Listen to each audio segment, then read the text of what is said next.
Hello friends, good evening. This is Bhupati. In this video, we are going to cover captured grouping and non-captured grouping. Actually, I thought to present look ahead and look behind concepts, but let's learn about grouping and then we can go for a look around concepts. Okay. Now, captured grouping means we use the syntax as open parenthesis and whatever the pattern you write, you can write and then close the parenthesis.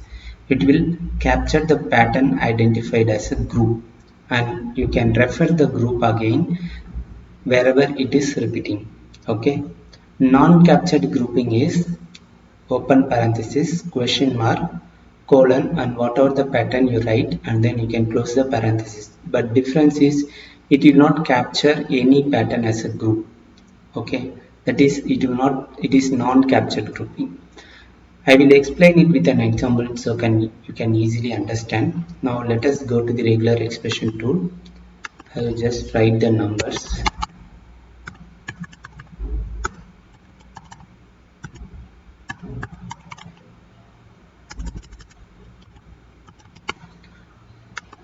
Now we have four set of numbers separated using hyphen symbol.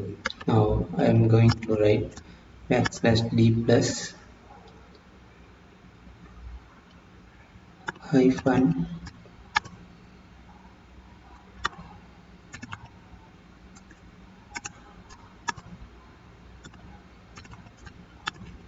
okay. So now what we have done means just we have write a pattern okay to match this complete input string. You can see in the match information on the right hand side it is written as one match okay because \d plus just matches the digits between 1 and unlimited times and then it returns this match. So collectively it is identified the input text and it is returning as one match. Okay, now I am going to apply grouping for the each \d plus, that is I'm going to apply group for this. Now you parallelly match you parallelly watch actually what the match information here displays. Okay, \d plus third group I will apply to the third pattern digit pattern and then fourth group I will apply. Okay, now you observe carefully it has returned one collective match, that is identifying the complete input string. It has returned as one match. Okay, but whatever it is identified using group, that is inside the group, whatever the pattern you have write, it identified that text as group. Okay, for example, when it identified this input string using \d plus, it just captured it as group 1. In group 1 it is displaying as 6655. In group 2 it is displaying 9988 and group 3 8877. Group 4 it is displaying as 1334. Okay, now when it is captured the groups, you can refer the groups again if any of the captured text is used anywhere in your input string. Now again just consider there is one more hyphen and it is repeating the first four set of numbers, that is 6655. Now again I will use hyphen. I will use the another grouping \d plus close. Now see it is again identified as group 5, but if we look at carefully this is already captured in group 1 6655. Then I no need to write again create or another group. I can just simply refer this captured group as \1. Now you see it is matched. Okay, when you hover over the groups, you can see it is first capturing group, it is second capturing group, and it is third, it is fourth. Now again after hyphen, that is after 1334 hyphen is there, some number is there, but that number is already captured using group 1. So I can just simply refer this number using group 1 \1. Remember when you When you use the backslash one, it refers the text that is grouped using this group one, that is 6655, not this pattern. Okay, that is important. Now, what if use 6666? It will not match because what is actually matched using group one, it is 6655 only. Even if you type 665 not match. When you use 6655, now it will match because it refers the text captured using group 1, that is 6655. Now I will change the actual group 1 number. Now I will just type 2345. Again it will not match. Why? Because means the captured group 1 is 2345, but you are referring some other number which is not captured as a group at all. Now if I use again 2345, again it will match. Okay, this is all about captured grouping. Okay, now instead of backslash 1, you can also refer group as G,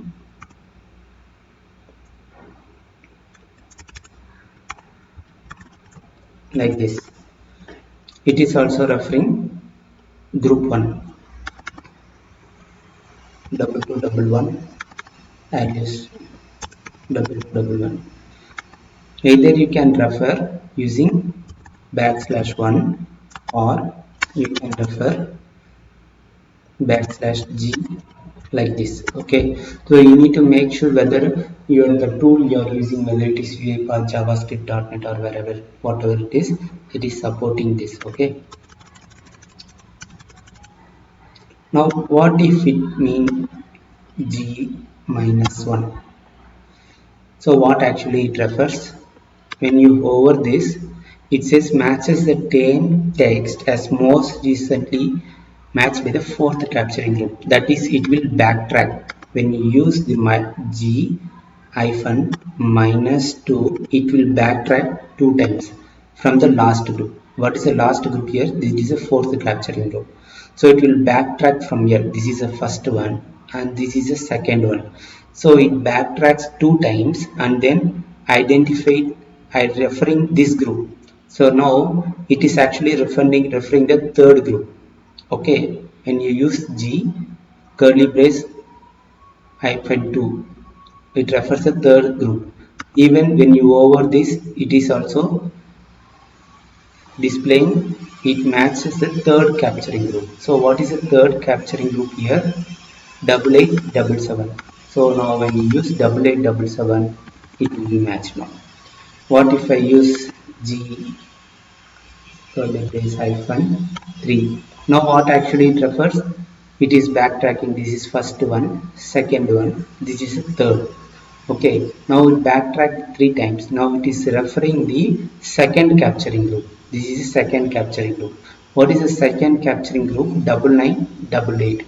Now I am overing here. It is also saying it is matches the second capturing group. So second capturing group is 9988. So now first match, that is full match, it has returned, and then group 1, group 2, group 3, group 4. Okay, this is all about captured grouping. Using captured grouping, you will be able to refer any captured group in your input text wherever it is repeated. Okay, now I am going to use the non-captured grouping. Before that, I also want to say that you can also name your group. That is, it is displaying as group 1, group 2, group 3. Now I will just name the each group instead of displaying this default pattern, that is 1, 2, 3, 4. What is the syntax for giving the named group? Means parenthesis, question mark, group name and pattern. This is the syntax, okay, for named group. Now I will just use first 4 digits. I will just use first. Okay, now on the right hand side under the match information tab, you can see group 1 is replaced as group first. Okay, now for the second one I will use second. Now group 2 is replaced as second. Whatever the name you give, it will be replaced. No, it is not like one, first, second, third and all. You can give any name. Test I will give. Now it is replaced as group test. Now again I will give third, fourth. So now instead of group 1, 2, 3, 4, you have group first and then test, second one, third, fourth. So whatever the name you wish, you can give that for your captured grouping. Now let us go to the non-captured grouping. Okay. So non-captured grouping, what is the syntax? Question open parenthesis, question mark, colon, pattern, close parenthesis. This is the syntax for non-capturing group. Now I'll just write I am putting regex. I am putting .NET. I am putting UiPath. So just I have write 3 sentences. Now I am going to use. I'm just type literally putting regex .NET. You see I have used captured grouping here. Look at how match information appears on the right hand side. .NET UiPath. Now on the right hand side you can see match one, it is written as I am putting regex, and also it is written the group 1 also. Okay, because group 1 is we have used or symbol or pipe symbol. Okay, it means it can be either regex.net or UiPath. So it has written the group 1 as regex, and in match 2 it is written I am good in .net, and also it has written that group also. Along with match information, it is also returning the captured group informations also. Okay, when you use the captured grouping. Now what I am going to do means I am going to use non-captured grouping. So what is the syntax for non-captured grouping? So this is the syntax for non-captured grouping. Now I'm going to change this captured grouping as non-captured grouping using question mark pattern. Now you look at the right hand side under match information. It is just returning the matches. It is not returning any groups. Okay, that is non-captured group. It will not capture anything. It is just group them, but it will not capture them. Okay, so it is returning only matches. Okay,